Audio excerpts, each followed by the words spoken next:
बिस्मिल्लाहिर्रहमानिर्रहीम। Dear students, अस्सलाम वालेकुम।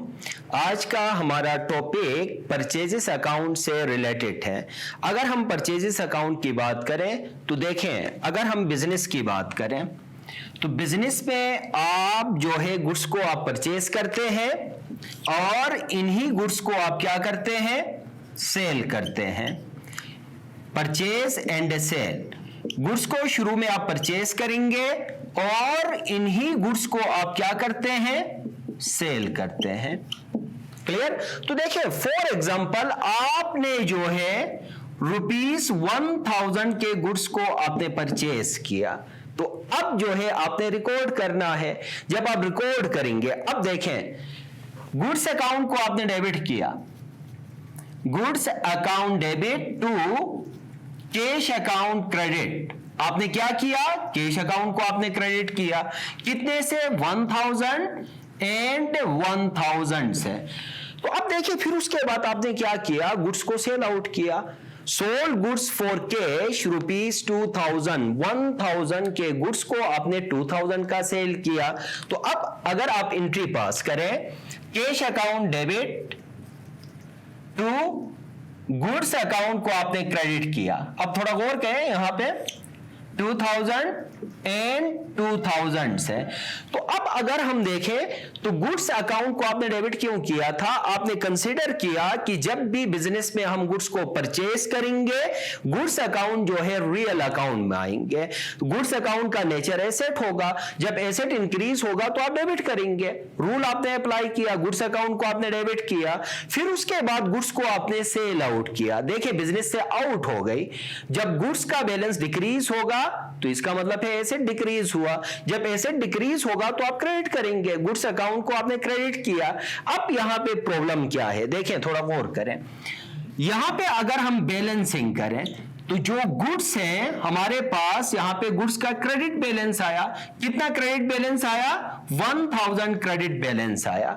अगर हम रियल अकाउंट के हिसाब से देखें तो रियल अकाउंट में कभी भी बैलेंस जो है क्रेडिट में नहीं आएगा। हमेशा रियल अकाउंट में देखें, रियल अकाउंट में तमाम एसेट्स होंगे, जैसे आपके फर्नीचर, मशीनरी, बिल्डिंग वगैरह वगैरह।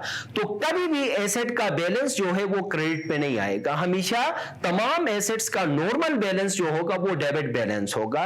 तो अब इस हिसाब से आपने गलत रिकॉर्ड किया, रॉन्ग रिकॉर्ड। कभी भी गुड्स अकाउंट और गुड्स अकाउंट आपने यहां पे डेबिट किया, गुड्स अकाउंट को क्रेडिट किया और यहां पे बैलेंस 1000 क्रेडिट बैलेंस आया, जो कि अकाउंटिंग रूल के हिसाब से गलत है। तो अब आप क्या करें, अब आप क्या करेंगे, अब यहां पे देखिए, इन दोनों के दरमियान दीवार खड़ी करनी पड़ेगी।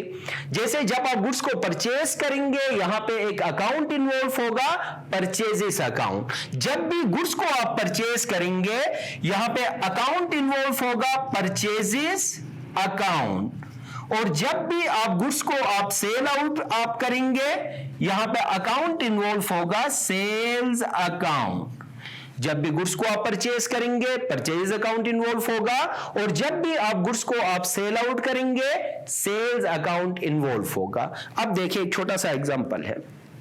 ये मार्कर आपने परचेज किया, ठीक है। अब परचेज करने के बाद इसके यहां पे 2 पर्पसेस हो सकते हैं। मार्कर आप यूज भी कर सकते हैं, मार्कर को आप दोबारा रीसेल भी आप कर सकते हैं। अगर यहां पे पर्पस जो होगा रीसेल पर्पस होगा, तो ये मार्कर जो है इसको हम नाम देंगे, गुड्स या मर्चेंडाइज का आप नाम देंगे। अगर मार्कर जो है आपने यूज पर्पस के लिए आपने परचेज किया है, तो स्पेसिफिक किसी का एसेट का नाम ही आएगा, मार्कर ही आप कहेंगे। जैसे देखिए, आपने मशीनरी परचेज किया, अब यहां पे पर्पस है। अब मशीनरी आपने परचेज क्यों किया है, या तो मशीनरी आप यूज पर्पस के लिए परचेज करेंगे या फिर सेल पर्पस के लिए आप परचेज करेंगे। अगर यहां पे यूज पर्पस होगा तो वो आपका एसेट होगा, स्पेसिफिक उसी का नाम ही आएगा, मशीनरी। अगर मशीनरी आपने सेल पर्पस के लिए परचेज किया है तो यहां पे मशीनरी उसका स्पेसिफिक नाम नहीं आएगा, बल्कि नाम यूज होगा। यहां पे आप बिजनेस में नाम यूज करेंगे गुड्स का, उसको आप गुड्स का नाम देंगे। देखें, what is goods. All things which are bought in business for resale purpose. Business में जो भी चीजें होंगी रीसेल पर्पस के लिए अगर आप परचेज करते हैं उसको आप गुड्स या मर्चेंडाइज का नाम देते हैं। क्लियर? अब अगर आप गुड्स को परचेज करेंगे, परचेज अकाउंट इन्वॉल्व होगा, और अगर गुड्स को आप सेल करेंगे, सेल अकाउंट इन्वॉल्व होगा। What is purchases account? Purchases account represent the value of goods, represent the value of goods। Clear? तो अब यहां पे देखिए हमने ये कहा कि जब भी आप गुड्स को आप परचेज करेंगे तो गुड्स अकाउंट इन्वॉल्व नहीं होगा, बल्कि इसके लिए आपने एक स्पेसिफिक नाम दिया, परचेजेस अकाउंट। जब भी गुड्स को आप परचेज करेंगे परचेज अकाउंट इन्वॉल्व होगा, जब भी गुड्स को आप सेल करेंगे सेल अकाउंट इन्वॉल्व होगा। अब देखिए कुछ ट्रांजैक्शंस इससे रिलेटेड रिकॉर्ड करते हैं। जैसे देखें एक ट्रांजैक्शन है परचेस्ड गुड्स फॉर कैश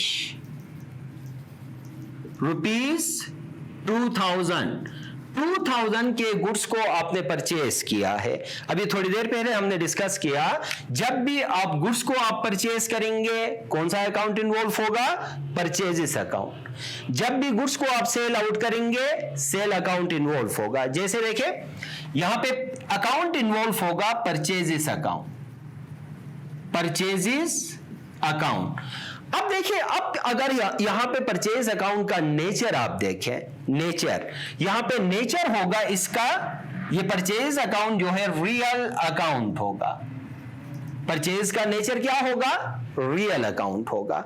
अब रियल अकाउंट में तमाम एसेट्स आएंगे, जैसे आपके फर्नीचर्स हैं, बिल्डिंग है, मशीनरी है, वगैरह वगैरह। फिर उसके बाद सेकंड अकाउंट यहां पे इन्वॉल्व है कैश अकाउंट। कैश अकाउंट जो है ये भी रियल अकाउंट होगा। क्लियर?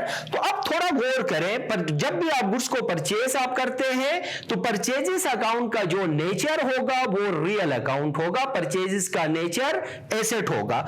और जब भी आप गुड्स को आप सेल आउट करेंगे इसका नेचर जो है वो नॉमिनल अकाउंट होगा। क्लियर? अब देखिए यहां पे परचेज का नेचर नॉमिनल अकाउंट क्यों नहीं होगा? क्योंकि नॉमिनल अकाउंट का जो बैलेंस होगा वो डेबिट में भी हो सकता है और क्रेडिट में भी हो सकता है।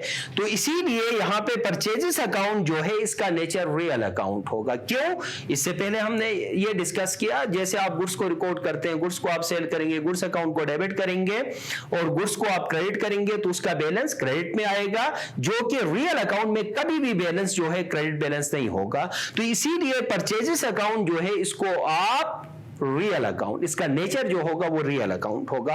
और सेल अकाउंट का नेचर नॉमिनल होगा, क्योंकि नॉमिनल में देखिए तमाम एक्सपेंसेस, गेन, रेवेन्यू और लॉसेस को आप रिकॉर्ड करते हैं। नॉमिनल में डेबिट बैलेंस भी हो सकता है और क्रेडिट बैलेंस भी हो सकता है। What is cell?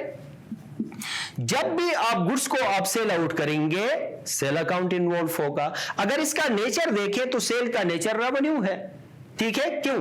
क्योंकि हेड ऑफ अकाउंट में हमने डिस्कस किया कि रेवेन्यू का मतलब यह है कि जब भी आप अपने सर्विसेज या गुड्स को एक स्पेसिफिक प्राइस पे आप रेंडेट करेंगे तो उसको हम रेवेन्यू का नाम देते हैं। इसीलिए सेल का नेचर जो है ये रेवेन्यू होगा। क्लियर यहां तक? अच्छा अब देखिए कुछ ट्रांजैक्शंस होंगे जिनको हम सॉल्व करेंगे। सेल और परचेज से रिलेटेड कुछ ट्रांजैक्शंस होंगे। यहां पे कंफ्यूजन थी कि परचेज का नेचर एक्सपेंस है या एसेट है। हमेशा याद रखें परचेज का नेचर जो होगा वो एसेट होगा, क्योंकि परचेजेस जो है वो रियल अकाउंट होगा, इसका नेचर रियल अकाउंट होगा। तो परचेज गुड्स फॉर कैश, इसकी एंट्री पास करें। इसमें देखिए कितने अकाउंट्स इन्वॉल्व हैं। सबसे पहले आप आइडेंटिफाई करें, इसमें एक अकाउंट इन्वॉल्व है परचेजेस, परचेजेस अकाउंट, और दूसरा अकाउंट इसमें कैश अकाउंट है, purchases account and cash account. अभी आपने ये कहा कि परचेजेस का नेचर क्या है? एसेट है। जब भी एसेट इंक्रीज होगा आप डेबिट करेंगे, और कैश का नेचर जो है एसेट है। जब भी एसेट डिक्रीज होगा आप क्रेडिट करते हैं। देखिए rules for debit and credit के हिसाब से जब भी एसेट इंक्रीज होगा आप डेबिट करेंगे और जब भी एसेट डिक्रीज होगा आप क्रेडिट करते हैं। क्लियर? एसेट इंक्रीज कैसे होगा? जब भी बिजनेस में एसेट इन होगा इंक्रीज होगा, जब भी एसेट आउट होगा एसेट डिक्रीज होगा। क्लियर? तो अब देखिए इसमें परचेजेस अकाउंट को आप डेबिट करेंगे और कैश अकाउंट को आप क्रेडिट करेंगे। क्लियर? अब सेकंड ट्रांजैक्शन हमारे पास है परचेस्ड फर्नीचर। आपने फर्नीचर को परचेज किया है ₹1000 के फर्नीचर को आपने परचेज किया है। अब यहां पे स्टूडेंट कंफ्यूज होते हैं। देखें स्टूडेंट परचेज देख के परचेज अकाउंट लिखते हैं जो कि गलत है। आपने क्या देखना है? अगर आपने गुड्स को परचेज किया है परचेज अकाउंट इन्वॉल्व होगा। अगर स्पेसिफिक कोई एसेट आपने परचेज किया है तो वही एसेट आएगा। जैसे देखें परचेज फर्नीचर आएगा, परचेज बिल्डिंग आएगा, परचेज लैंड अकाउंट आएगा। क्लियर? तो अब इसमें देखिए आपने क्या परचेज किया है? फर्नीचर। तो आप आइडेंटिफाई करें कि इसमें कौन कौन से अकाउंट्स इन्वॉल्व है। पहला अकाउंट यहां पे फर्नीचर अकाउंट है और सेकंड जो अकाउंट होगा वो कैश अकाउंट है। उसके बाद देखिए आपने अकाउंट्स को आइडेंटिफाई किया। आइडेंटिफाई करने के बाद सेकंड काम होगा आपने नेचर को आइडेंटिफाई करना है। तो फर्नीचर का नेचर जो है एसेट है और कैश का नेचर भी एसेट है, दोनों एसेट है। अब देखिए कौन सा एसेट इंक्रीज हुआ, कौन सा एसेट डिक्रीज हुआ। अगर एसेट बिजनेस में इंग होगा डेबिट। देखें आपने फर्नीचर परचेज किया, फर्नीचर बिजनेस में इंग, आपने कैश पेमेंट किया, कैश बिजनेस से आउट हुआ। तो इसका मतलब यह है कि फर्नीचर इंक्रीज, एसेट इंक्रीज हुआ आप डेबिट करेंगे, कैश आपने पेमेंट किया, बिजनेस से कैश का बैलेंस डिक्रीज हुआ, कैश को आप क्रेडिट करेंगे। तो इस ट्रांजैक्शन में देखिए फर्नीचर अकाउंट डेबिट और कैश अकाउंट आप क्रेडिट करेंगे। क्लियर? अब थर्ड ट्रांजैक्शन सेल से रिलेटेड होगा। Sold goods for cash, sold goods for cash ₹2000। देखें आपने क्या सेल किया है? आपने गुड्स को सेल आउट किया है। जब भी गुड्स को आप सेल आउट करेंगे यहां पे एक अकाउंट इन्वॉल्व होगा, सेल अकाउंट। जब भी गुड्स को आप सेल आउट करेंगे सेल्स अकाउंट आएगा। ऑन कैश पे आपने सेल किया है और दूसरा अकाउंट यहां पे कैश अकाउंट है। सेल का नेचर अभी थोड़ी देर पहले आपको बताया रेवेन्यू है और कैश का नेचर जो है एसेट है। अब यहां पे जो है रेवेन्यू का रूल जो है अगर इंक्रीज आप क्रेडिट करेंगे, अगर रेवेन्यू डिक्रीज होगा आप डेबिट करते हैं। तो इसमें देखें आपने सेल प्रोसीड किया है, जब आप सेल करते जाएंगे आपका रेवेन्यू क्या होगा? इंक्रीज होगा। जब रेवेन्यू इंक्रीज होगा आप क्रेडिट करेंगे। कैश आपने रिसीव किया, कैश रिसीव करने से आपका कैश जो है बिजनेस में इंग हुआ। अगर बिजनेस में एसेट इंग होगा एसेट क्या होगा? इंक्रीज होगा। तो यहां पे कैश को आप डेबिट करेंगे। देखें कैश अकाउंट डेबिट और सेल्स अकाउंट को आप क्रेडिट करेंगे। क्लियर? अच्छा आप फोर्थ ट्रांजैक्शन देखें, ये लास्ट ट्रांजैक्शन होगा हमारा।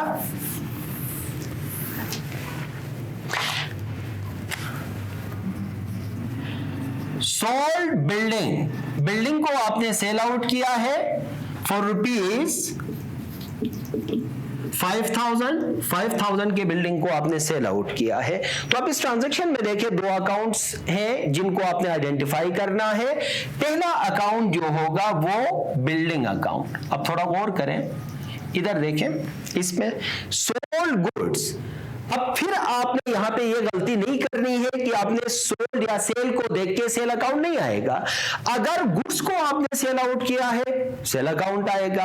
अगर किसी स्पेसिफिक एसेट को अगर आपने सेल आउट किया है तो वही एसेट जो है इन्वॉल्व होगा। जैसे देखिए यहां पे बिल्डिंग को आपने सेल किया, बिल्डिंग अकाउंट। अगर आपने फर्नीचर को सेल किया है फर्नीचर अकाउंट। अगर आपने मशीनरी को सेल किया है मशीनरी अकाउंट आएगा। क्लियर? तो इस ट्रांजैक्शन में देखिए एक तो आपके पास बिल्डिंग अकाउंट है और सेकंड अकाउंट जो है इसमें इन्वॉल्व है कैश अकाउंट है। फिर इसके बाद आप क्या करेंगे, आइडेंटिफाई करें, नेचर को आइडेंटिफाई करें। देखिए बिल्डिंग का नेचर भी एसेट है और कैश का नेचर भी एसेट है, दोनों का जो नेचर है एसेट है। बिल्डिंग का नेचर भी एसेट और कैश का नेचर भी एसेट है।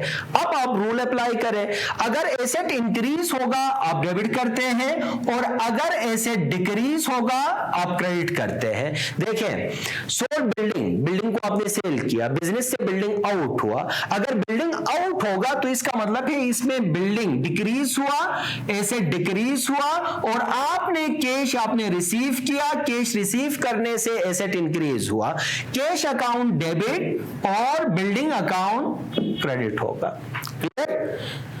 तो डियर स्टूडेंट्स आज हमारा लेक्चर जो है यहां तक था। एक छोटा सा कॉन्सेप्ट था, परचेजेस अकाउंट का नेचर या तो नॉमिनल अकाउंट होगा या रियल अकाउंट होगा, इस चीज को हमने डिस्कस किया। परचेजेस का जो नेचर होगा वो रियल होगा, रियल अकाउंट होगा। परचेजेस का नेचर एसेट होगा, हमेशा ये आप अपने दिमाग में रखें। और सेकंड यहां पे हमने डिस्कस किया, सेल अकाउंट से रिलेटेड हमने पढ़ा, सेल का नेचर जो है रेवेन्यू है और आपको पता है अगर रेवेन्यू इंक्रीज तो उसको आप क्रेडिट करते हैं। ओके, अल्लाह हाफिज।